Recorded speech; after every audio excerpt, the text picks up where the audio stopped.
So today we had we conducted the marine industry drill, the annual drill that we are referring to offshore. The drill itself, I would say, was a success.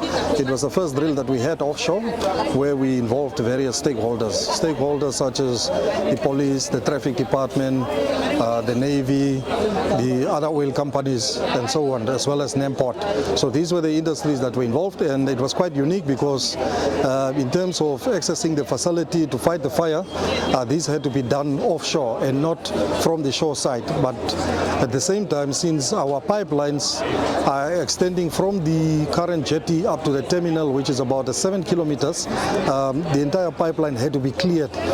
So the police and the traffic played a crucial role in making that a success in terms of managing the crowd, clearing the roads, the traffic, which made it really successful.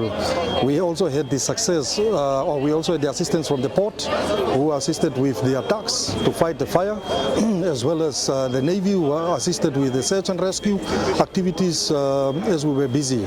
So the scenario that we had, especially with search and rescue, was somebody that was unaccounted for offshore, and then people that had to be evacuated from the facility. So Navy assisted in evacuating the people, taking them to their jetty, and then they came back. It took them like 5 minutes to come and do the search and rescue again, and during that exercise they successfully rescued the person that was unaccounted for. So this was actually the purpose of having this drill. Now, one of the key reasons for having such drills is to look at the response times. How long does it take for the various parties to respond? Okay, when we send out or when calls are made, how long does it take for people to respond? The Navy, the police, the fire brigade, and so on. And then secondly, the other important aspect is to look at the areas of improvement. You don't expect such drills to be 100% successful. There will always be shortcomings, and such shortcomings, for example, are the response times, how the teams respond, whether when phone calls are made, whether they respond to such phone calls.